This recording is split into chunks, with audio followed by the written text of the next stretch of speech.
Pues buenas noches, hermanos. Vamos a continuar el estudio que estamos teniendo en el libro de Josué. Hoy vamos a estar en el capítulo número 9. Vamos a orar. Señor Jesús, gracias te damos por esta oportunidad que nuevamente nos das de poder abrir tu palabra, Dios. Gracias porque nunca dejas de hablarnos, Dios, a pesar de las circunstancias de nosotros mismos, Dios. Gracias porque en tu misericordia nos tienes aquí, Señor, y podemos seguir aprendiendo de ti, Señor. Perdónanos por aquellas cosas con las cuales te ofendemos, Padre, que a pesar de lo que tanto nos has hablado, Señor, a veces seguimos desobedeciéndote, cayendo, ofendiéndote, Señor. Queremos rogarte el día de hoy que tú nos ayudes a continuar, Padre, a esforzarnos en tu gracia, Señor. Bendito eres. Amén. Llegamos al capítulo 9, hermanos. Vamos a leerlo. Cuando oyeron estas cosas, todos los reyes que estaban a este lado del Jordán, así en las montañas como en los llanos y en toda la costa del mar grande, delante del Líbano, los heteos, amorreos, cananeos, fereceos, heveos y jebuseos, se concertaron para pelear contra Josué e Israel. Mas los moradores de Gabaón, cuando oyeron lo que Josué había hecho a Jericó y ahí, usaron de astucia, pues fueron y se fingieron embajadores y tomaron sacos viejos sobre sus asnos y cueros viejos de vinos rotos y remendados, y zapatos viejos y recocidos en sus pies, con vestidos viejos sobre sí, y todo el pan que traían para el camino era seco y mohoso. Y vinieron a Josué al campamento de Gilgal, y le dijeron a él y a los de Israel: nosotros venimos de la tierra muy lejana, haced pues ahora alianza con nosotros. Y los de Israel respondieron a los heveos: quizás habitáis en medio de nosotros. ¿Cómo pues podremos hacer alianza con vosotros? Ellos respondieron a Josué: nosotros somos tus siervos. Y Josué les dijo: ¿quiénes sois vosotros? ¿Y de dónde venís? Y ellos respondieron: tus siervos han venido de tierra muy, muy lejana por causa del nombre de Jehová tu Dios, porque hemos oído su fama y todo lo que hizo en Egipto, y todo lo que hizo a los dos reyes de los amorreos que estaban al otro lado del Jordán, a Sehón rey de Hesbón y a Og rey de Basán, que estaba en Astarot. Por lo cual nuestros ancianos y todos los moradores de nuestra tierra nos dijeron: tomad en vuestras manos provisión para el camino, e id al encuentro de ellos y decidles: nosotros somos vuestros siervos, haced ahora alianza con nosotros. Nuestro pan lo tomamos caliente de nuestras casas para el camino el día que salimos para venir a vosotros, y helo aquí ahora, ya seco y mohoso. Todos estos cueros de vino también los llenamos nuevos, helos aquí, ya rotos. También estos nuestros vestidos y nuestros zapatos están ya viejos a causa de lo muy largo del camino. Y los hombres de Israel tomaron de las provisiones de ellos, y subraya esto, y no consultaron a Jehová. Y Josué hizo paz con ellos y celebró con ellos alianza, concediéndoles la vida. Y también lo juraron los príncipes de la congregación. Pasados 3 días después que hicieron alianza con ellos, oyeron que eran sus vecinos y que habitaban en medio de ellos. Y salieron los hijos de Israel, y al 3er día llegaron a las ciudades de ellos, y sus ciudades eran Gabaón, Cafira, Berot y Kiriat Jearim. Y no los mataron los hijos de Israel por cuanto los príncipes de la congregación les habían jurado por Jehová, el Dios de Israel, y toda la congregación murmuraba contra los príncipes. Mas todos los príncipes respondieron a toda la congregación: nosotros les hemos jurado por Jehová, Dios de Israel, por tanto ahora no les podemos tocar. Esto haremos con ellos: los dejaremos vivir, para que no venga ira sobre nosotros, por causa del juramento que les hemos hecho. Y dijeron pues de ellos los príncipes: dejadlos vivir, y fueron constituidos leñadores y aguadores para toda la congregación, concediéndoles la vida, según les había prometido los príncipes. Y llamándolos Josué, les habló diciendo: ¿por qué nos habéis engañado diciendo habitamos muy lejos de vosotros, siendo que moráis en medio de nosotros? Ahora pues, malditos sois, y no dejará de haber de entre vosotros siervos quien corte leña y saque el agua para la casa de mi Dios.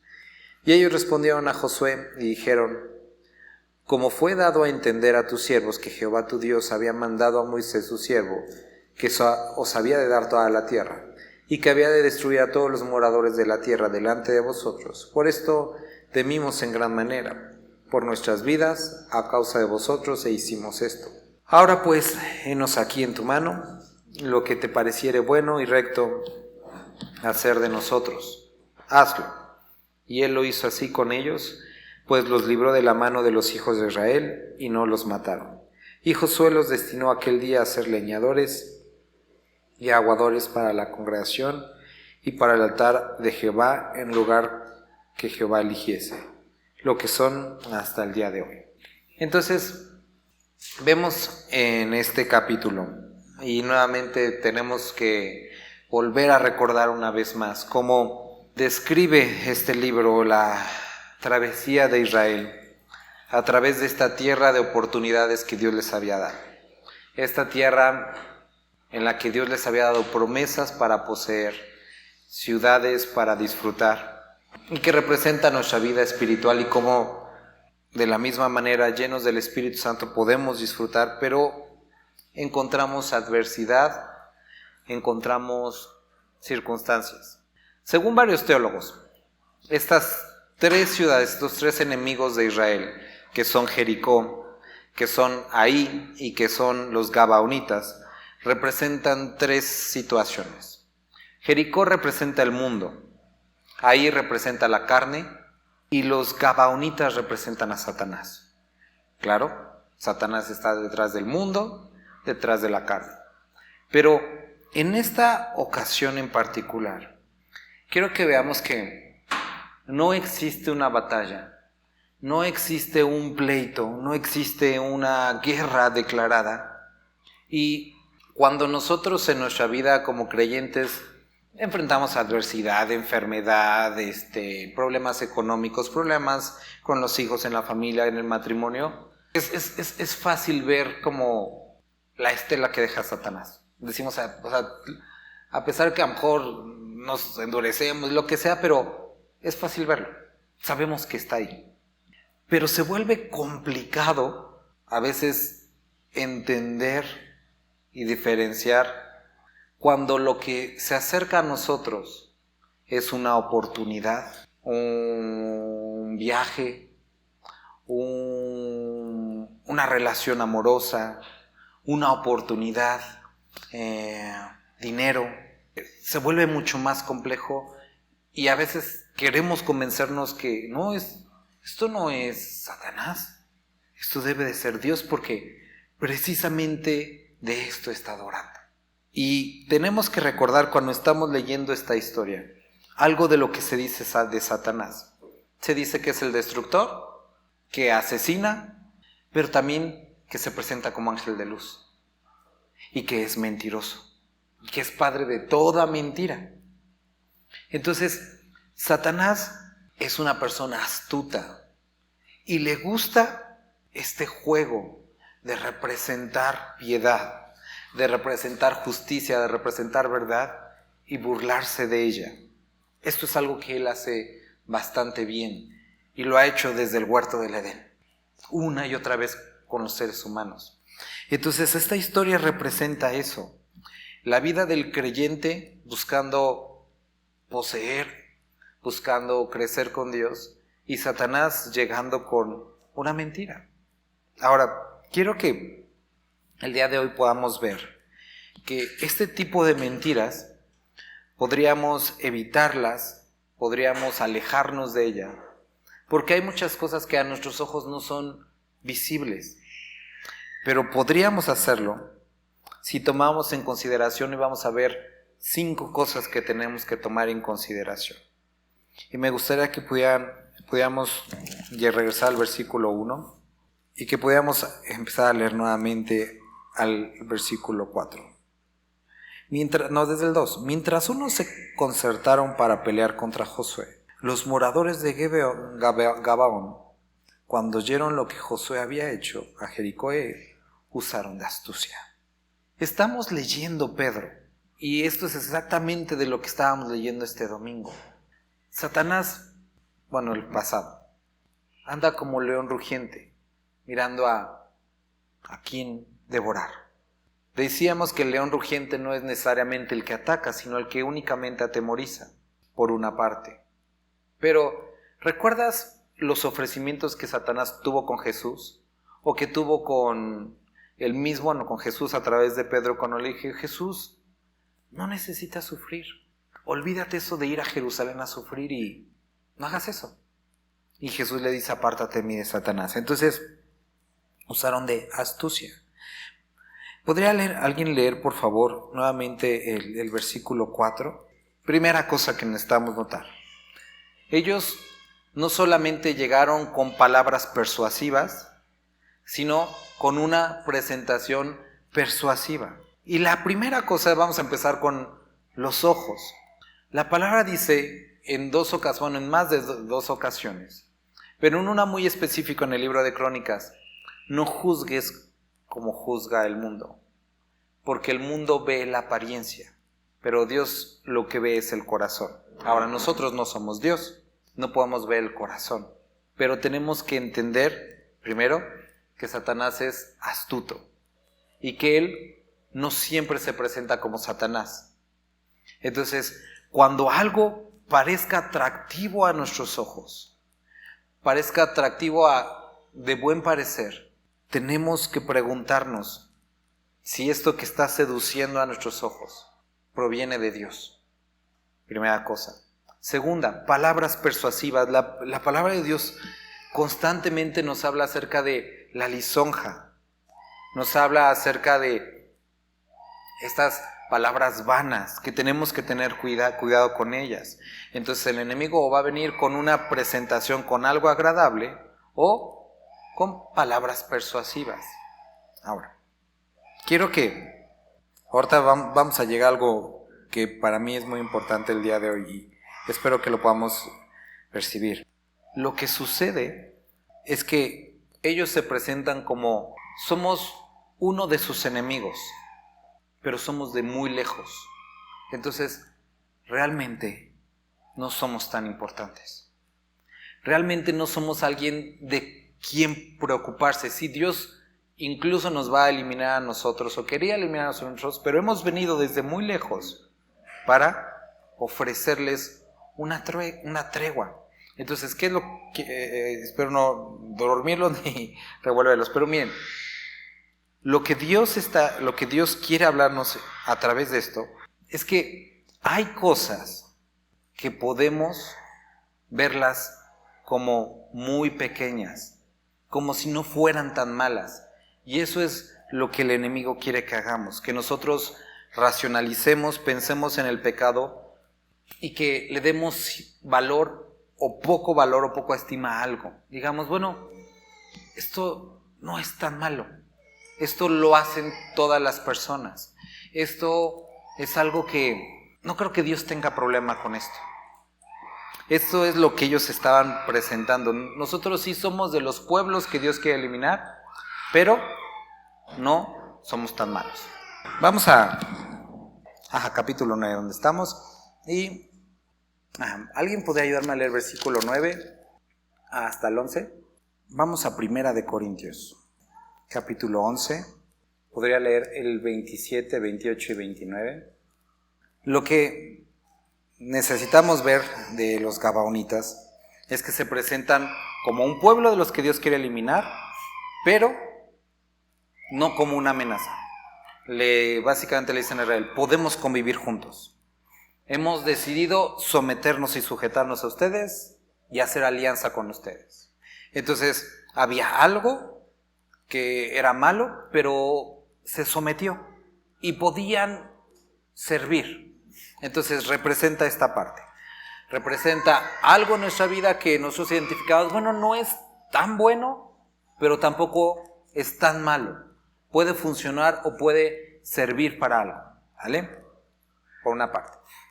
Siguiente cosa, traen vino viejo, vino ya las cestas vacías y el pan mozo. Y usan o hacen uso de palabras engañosas. ¿Por qué estamos leyendo a Corintios? Porque quiero que podamos notar dos problemas que tuvo el pueblo de Israel. Uno, no consultaban al Señor. Y dos, vieron el cuero de vino vacío y el pan mozo. ¿A qué se refiere esto? ¿Qué imagen estamos viendo aquí? Ahorita estamos leyendo Corintios porque estos dos elementos representan en el Nuevo Testamento la cena del Señor. ¿Qué representa la cena del Señor? ¿Qué está tratando Pablo aquí en el libro de Corintios? Un grupo de personas en el libro de Corintios es un grupo de personas que se estaban reuniendo y había algunos que estaban tomando indignamente la cena del Señor. Dice que es tomar indignamente la cena del Señor, no considerar, no discernir, no entender qué es el cuerpo y la sangre del Señor.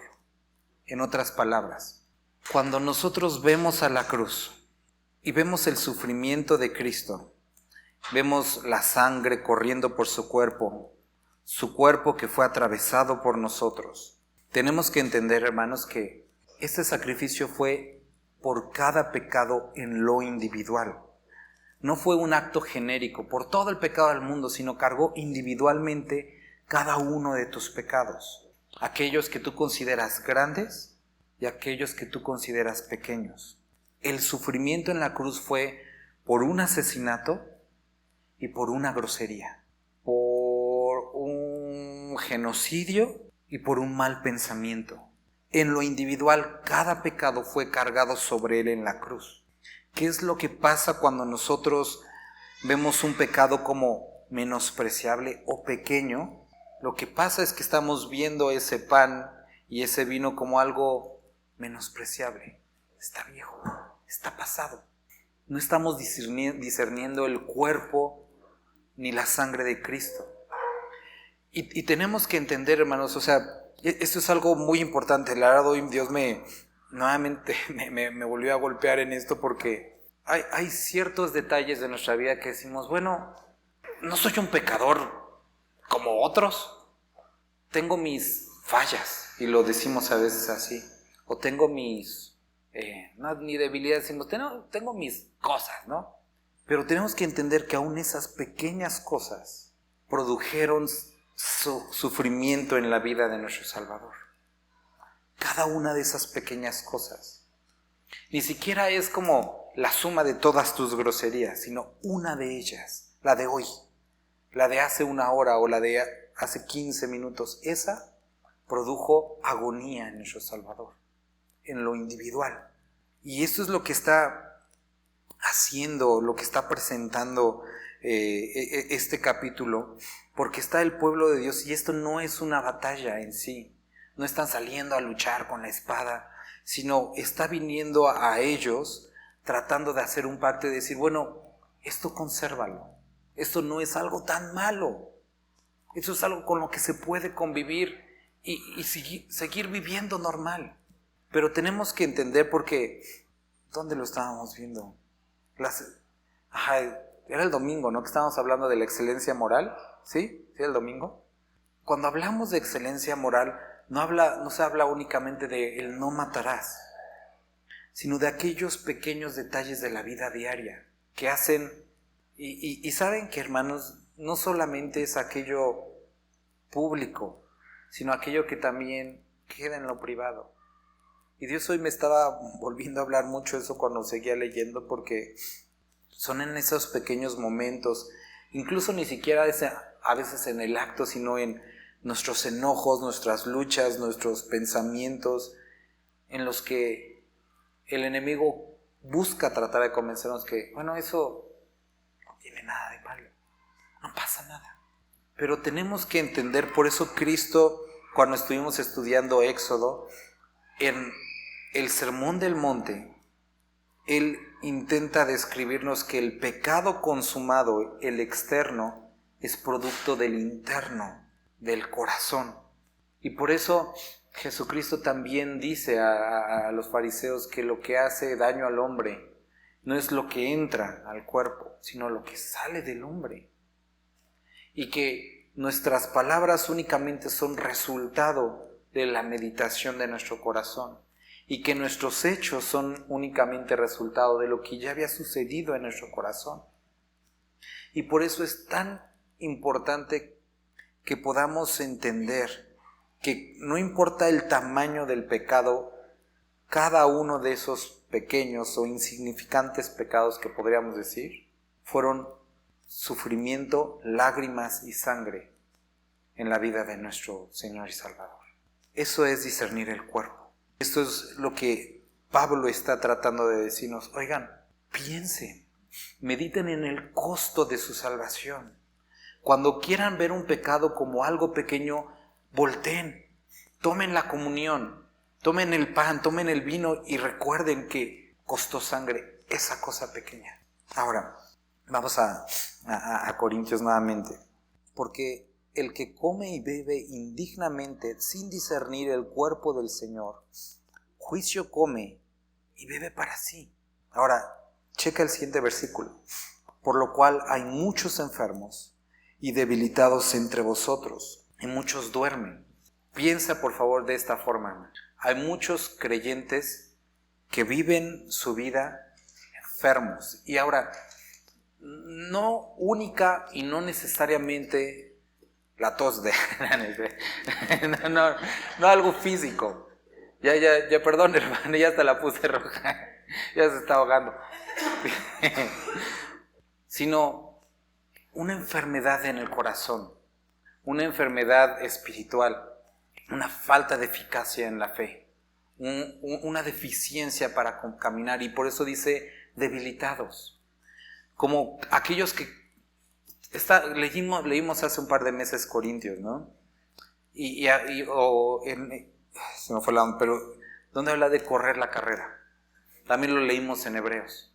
Y somos como aquellos que quieren correr, pero que no tienen fuerza. Hebreos nos dice, despojémonos de todo peso y de pecado que nos asedia.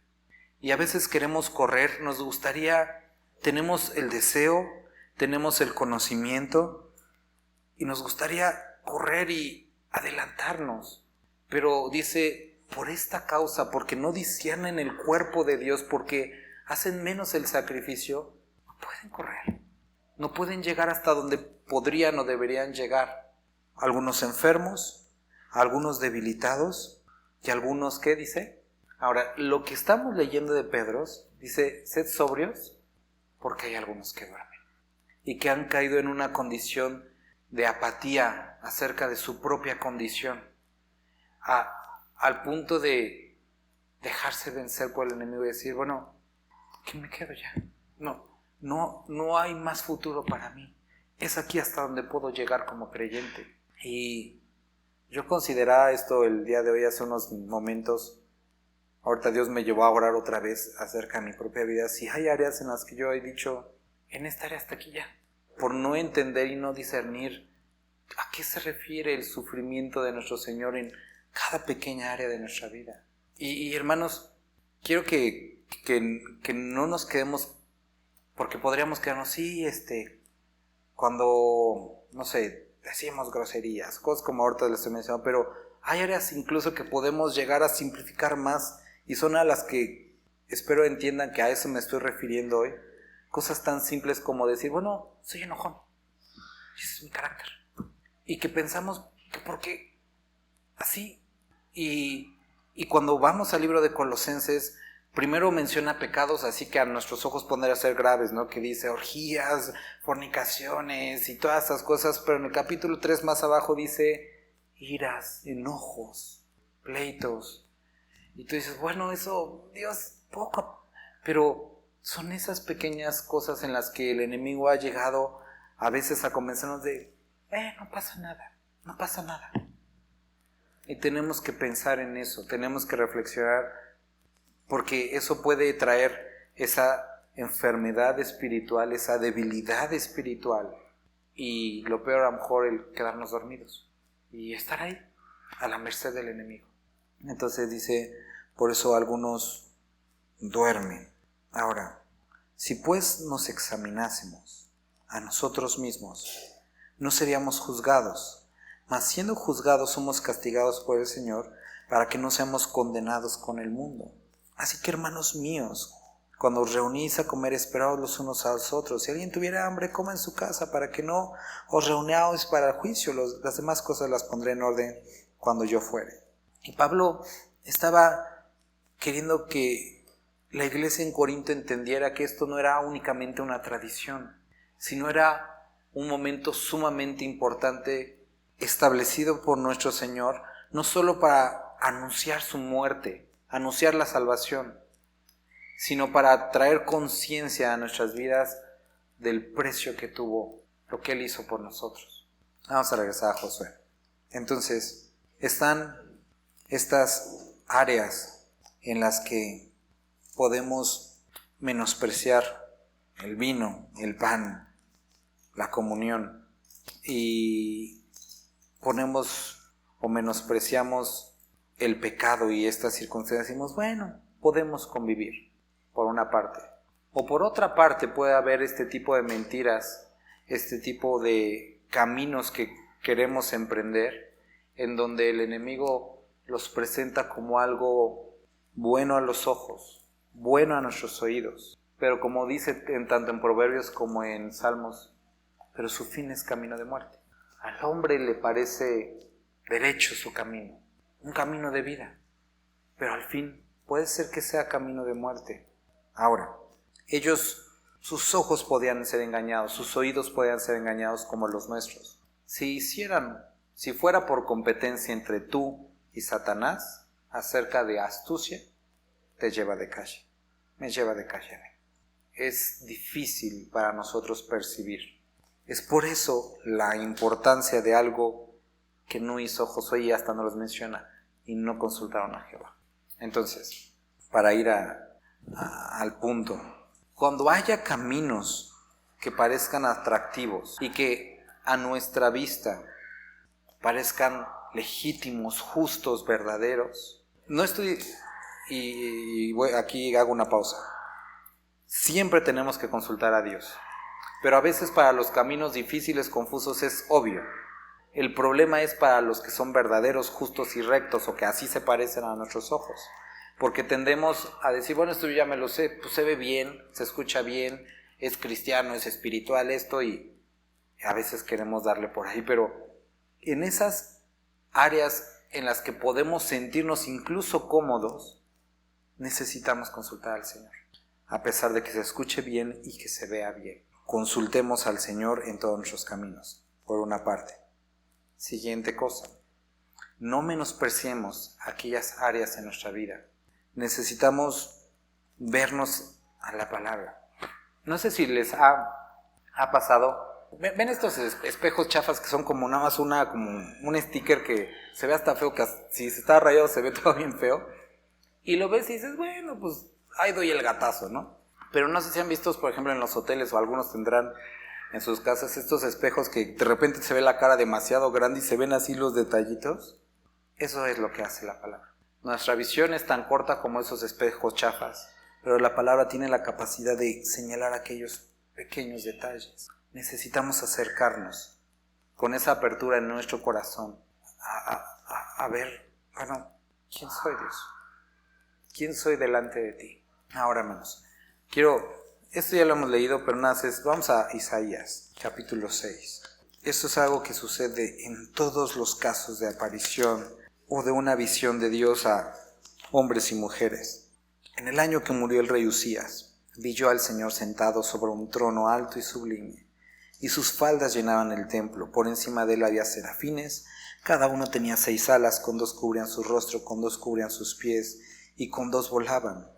Y el uno al otro daba voces, diciendo, Santo, Santo, Santo, Jehová de los ejércitos. Toda la tierra está llena de su gloria. Entonces quiero que intentes imaginar estos seres extraños de imaginar, pero lo que están diciendo es muy relevante para el tema de hoy. Santo, Santo, Santo es Jehová. Entonces estaba el profeta tratando de describir lo que estaba viendo. Pablo dice que tuvo una visión y dice, me fue dado algo que no hay palabras humanas para describir. Es indescriptible. Bueno, algo así. Palabras cortas, santo, santo, santo. Y los quiciales de las puertas se estremecieron con la voz de los que clamaban, y la casa se llenó de humo, el Shekinah, la presencia de Dios. Ve todo eso Isaías. ¿Y cuál es la respuesta del hombre? Versículo 5. ¿Qué dijo? ¿Alguien lo puede leer? Cuando un hombre o una mujer se exponen a la santidad de Dios, incomoda a quienes somos. Cuando te acercas a la palabra, cuando verdaderamente, ahorita que estamos cantando, te incomoda o te tiene que incomodar. Eso es lo que produce la santidad de Dios en la vida del ser humano. El ver que no somos nada. Si hemos llegado al punto en el que somos insensibles a ciertas áreas de nuestra vida, te doy un consejo muy fácil. Exponte a su santidad. Y te aseguro que se va a ver lo horrible de nosotros. Eso muestra su santidad. Su santidad muestra todas nuestras deficiencias, todo lo que somos. Ahora, si presentándonos delante de su santidad y entendiendo quiénes somos, nos llegas al arrepentimiento, ya no es falta de ver, sino es un acto de rebeldía. Pero creo que como creyentes, estoy convencido que como creyentes, una persona que ha nacido de nuevo, que tiene faltas en su vida, exponiéndose a la santidad, te quiebra. Indudablemente te quiebra. Y eso es lo que necesitamos como iglesia, y creo que eso es lo que Dios está haciendo en este tiempo, y espero que siga haciendo, que derrame de su presencia, que nos exponga su santidad, que nos exponga su palabra, y que sean halladas todas nuestras faltas, de manera que podamos decir: Dios, soy inmundo de labios, soy inmundo de todo yo completo.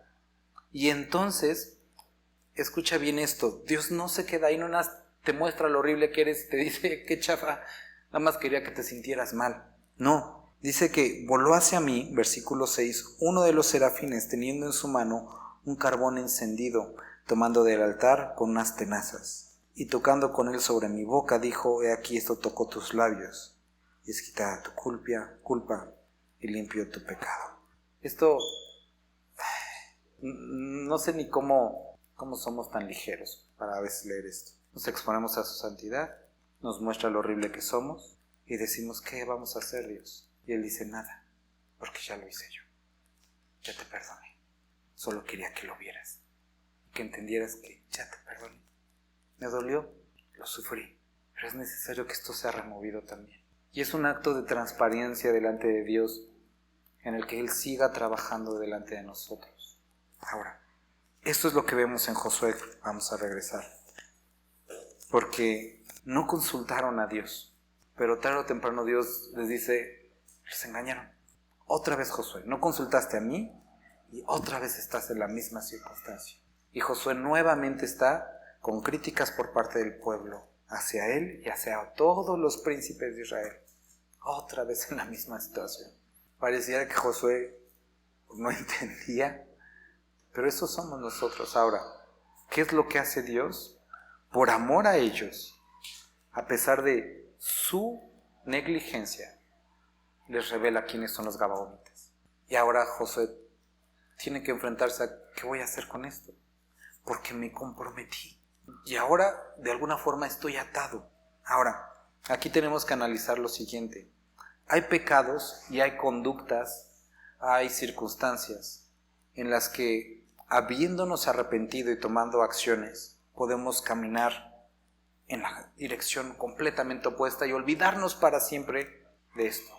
Gracias a Dios por esas circunstancias de las cuales podemos completamente alejarnos. Pero hay circunstancias, hay ciertos tipos de pecado cuyas consecuencias te atan de por vida.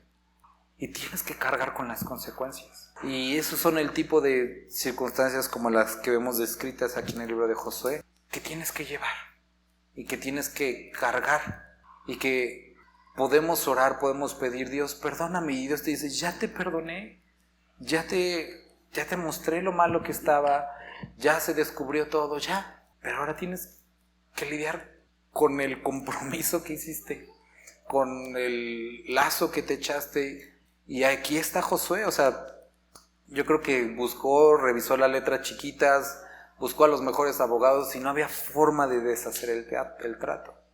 Entonces tenemos que ver también un acto de misericordia de parte de nuestro Señor.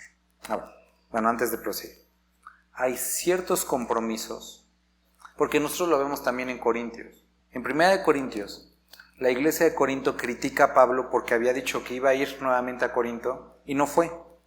Y le estaban diciendo, no, que tú sí sea sí, tú no, que sea no. Y Pablo dice, sí, está dicho que nuestro sí sea así, dice, pero en el Señor. Es decir, Dios había cambiado los planes de Pablo y Pablo dijo, cambié mis planes y pues así pasó. Y los tengo que cambiar porque es primero dar la honra a Dios. Y habrá circunstancias en nuestra vida, áreas en nuestra vida en las que podamos decir, discúlpenme, me equivoqué, tomé una mala decisión, pero lo voy a enmendar y voy a ir en la dirección opuesta. Y va a tener consecuencias, nos va a costar, pero redireccionamos nuestra vida. Pero hay ciertas circunstancias con las que no podemos, no debemos de zafarnos de ese trato, de ese contrato que ya tenemos hecho, ¿no? No sé, por ejemplo, personas que nos estuvieron en la cárcel, ¿no? Digo, no puedes eliminar eso de tu historial penal. No lo puedes hacer. Ahí está.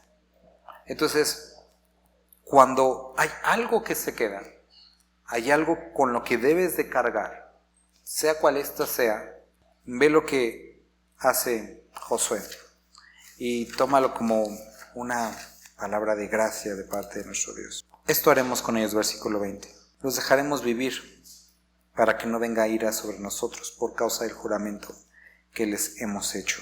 Dijeron pues de ellos los príncipes, dejadlos vivir, y fueron constituidos leñadores y aguadores para toda la congregación, concediéndoles la vida según les había prometido los príncipes. Y llamándolos, Josué les habló diciendo, ¿por qué nos habéis engañado? Diciendo, habitamos muy lejos de vosotros, siendo que moráis en medio de nosotros. Ahora pues, malditos sois. Y no dejará de haber de entre vosotros siervos, y quien corte la leña, y que saque el agua para la casa de mi Dios. Y ellos respondieron a Josué y dijeron, como fue dado a entender tus siervos que Jehová tu Dios había mandado a Moisés, sus siervos, que os había de dar toda la tierra. Bueno, sigue el versículo. Espero que me puedas entender bien esto, y si tienes dudas, te animo a que te acerques a mí a preguntarme acerca de esto. Si hay algo con lo que tienes que cargar, alguna consecuencia, dale la vuelta y úsala para el Señor. Déjame explicarlo. No se trata de, pues yo tengo esta adicción y pues sigo consumiendo esta circunstancia, esta sustancia, y pues lo voy a hacer para la honra y gloria de Dios. No me refiero a eso, sino que si hay una cicatriz, una huella en tu pasado. Por ejemplo, lo que decía, estuviste en la cárcel, úsalo como un testimonio de cómo Dios cambia vidas, de cómo Dios puede enmendar a una persona que estaba destruida, que hizo daño, y ahora cómo se ve a alguien que sirve al Señor. Úsala para el reino. Voltéalo, voltea ese dardo del enemigo y apúntalo en su contra. Si, supongamos, hubo en tu pasado un asesinato, pagaste el precio ante la justicia, pagaste el precio ante la sociedad, ahora úsalo para el Señor.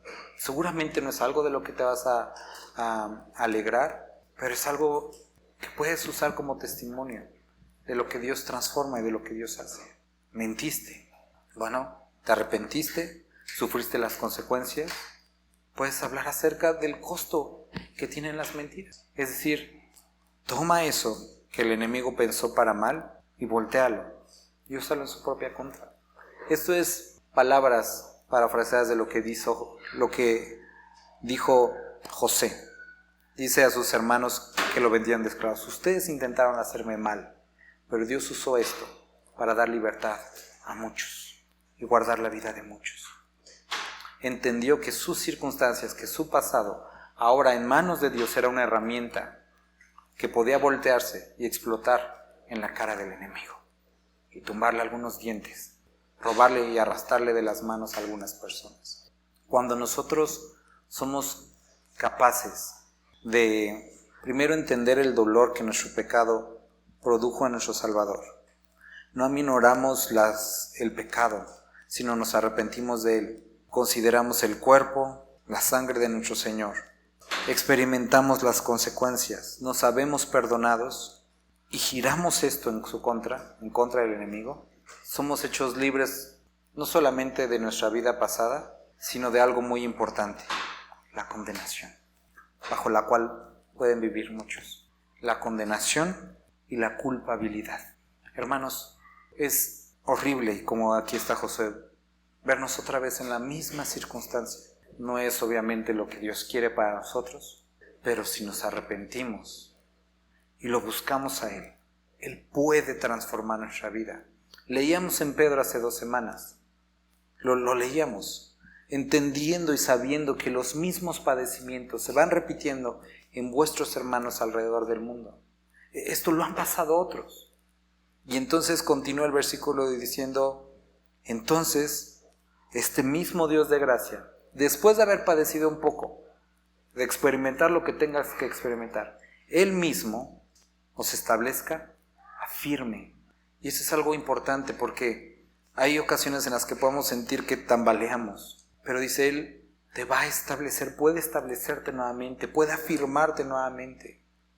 Y esto, hermanos, es un acto de gracia que aún aquellas malas circunstancias en las que fuimos arrastrados por el pecado de otros o por nuestro propio pecado, Dios puede usarlas para su gloria.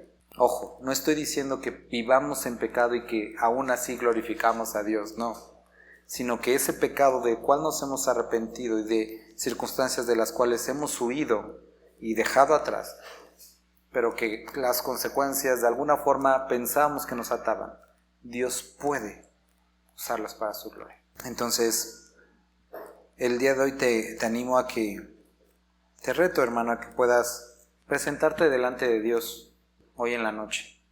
Si tienes en tu casa un poco de jugo, un poco de pan, toma la cena del Señor solito, tú y Dios nada más, habla con Él. Si no lo tienes hoy, hazlo mañana cuando quieras, pero no pase tanto tiempo y dile, no quiero menospreciar mi pecado, porque sé que te costó, líbrame de él. Dame conciencia de lo que te costó y ayúdame a correr en la dirección contraria. Y si aún hubiera alguna consecuencia, pídele al Señor que te enseñe cómo hacer, de qué forma buscar, que esto que te ha atormentado pueda ser un dolor de cabeza para el enemigo. Vamos a orar. Señor Jesús, estamos hoy delante de ti, agradecidos porque eres más grande que nosotros, más grande que nuestras deficiencias, más grande que nuestro pecado, más grande que nuestra necedad y por supuesto mucho más grande que el enemigo de nuestras almas. Queremos rogarte el día de hoy que nos perdones por todas aquellas áreas en nuestra vida en las que hemos menospreciado, aminorado el pecado, aquellas áreas en las que hemos llegado a convivir sin darnos cuenta que aún esas pequeñas cosas para nosotros se tradujeron en un enorme dolor y sufrimiento para ti en la cruz, y que por ellas también pagaste, para que nos despojáramos de ellas. Padre, trae convicción, confronta nuestros corazones acerca de estas áreas, y ayúdanos a vivir en libertad, libres del pecado, libre de condenación. Ayúdanos a caminar como es digno de ti. Padre, si hubiera alguien aquí, hubiéramos algunos aquí, que en nuestra insensatez estamos siendo fascinados, engañados por el enemigo acerca de ciertos caminos, acerca de ciertas áreas, deténnos, Padre, ciérranos las puertas, de tal forma que podamos ser librados de nuestra insensatez. Padre, ayúdanos, despierta nuestro corazón para consultarte y librar nuestra alma. Padre, gracias por esta palabra. Te bendecimos y alabamos, Señor. Amén.